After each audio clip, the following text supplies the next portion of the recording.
here in England, the restrictions associated with COVID have all been relaxed now.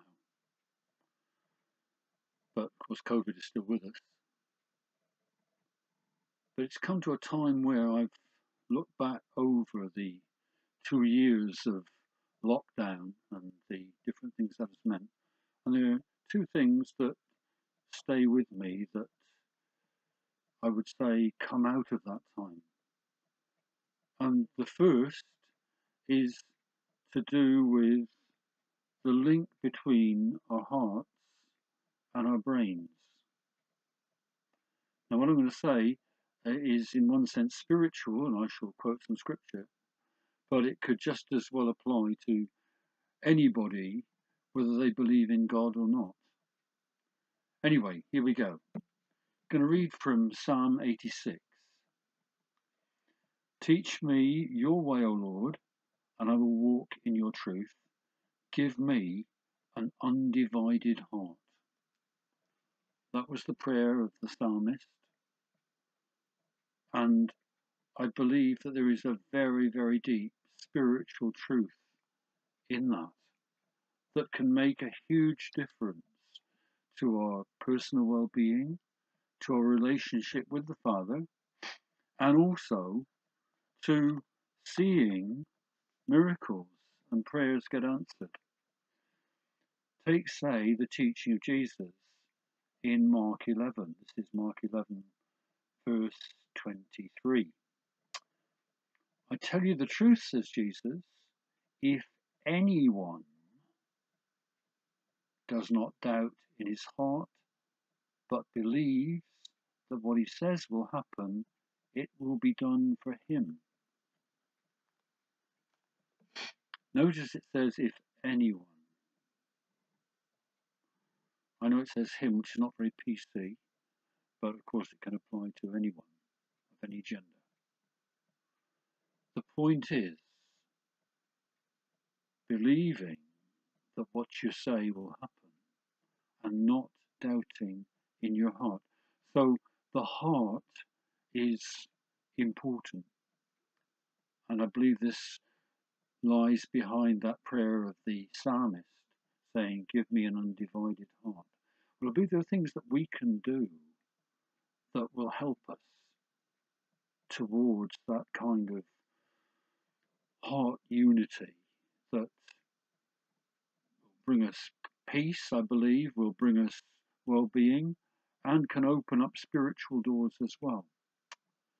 You may have heard of the Heart Math Institute, and certainly I checked this out quite a bit during the lockdown, and a lot of scientific studies have been done by them. They refer to lots of other scientific material showing the ways in which the neurons in the heart, and there's quite a lot of them, connect with the neurons in the brain, and ways in which heart and brain can work together. Certainly, our hearts send signals to our brain. What they do with that largely depends upon our state of mind, maybe on our awareness. And if today's sharing helps in any way, then that's got to be good. So what will I share? I would say it's very easy what I found myself doing during the lockdown. The first thing is an intention. An intention that my heart and my brain shall be united, shall be working together, shall be in harmony with each other. And this is in many ways a very physical thing, but I believe the intention is perhaps the most important thing of all. But involved in it, in what I do, is the pulse, is my breathing, and the feelings that go with that. So I'll say simply what I do. I would at some stage during the day, particularly if I was going to be involved in some thinking or writing or praying or something like that, then I would simply take my pulse,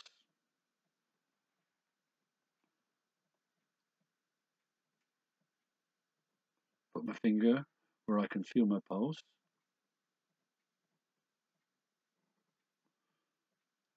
Not always easy to find a pulse. Right, I've got it now. And when I found that, to synchronize my breathing with that pulse. So I breathe in for 7 pulses, pause as long as I feel I want to, then I breathe out for 7 pulses. It's an activity, it's doing something that is linking my brain, decisions I'm making, with stuff that's happening in my heart. So I'll do that now.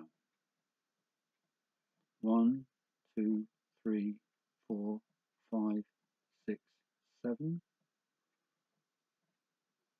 1, 2, 3, 4, 5, 6, 7. 1, 2, 3, 4, 5, 6, 7. 1, 2, 3, 4, 5, 6, 7. And as I do that, there comes a time when I feel a real sense of peace, and that's where I would stop doing it and I would stay in that feeling. So I offer you that.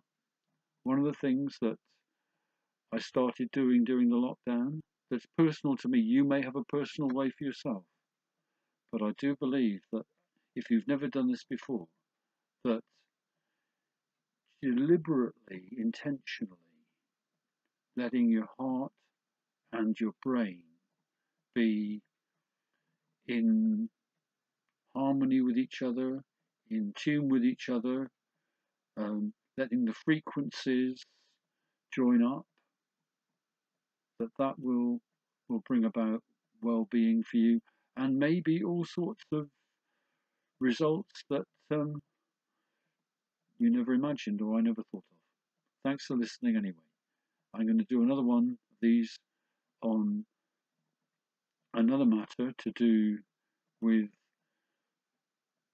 a particular frequency, G flat, at the bottom of the bass stave for what it's worth, but I'll do that another time. Thank you.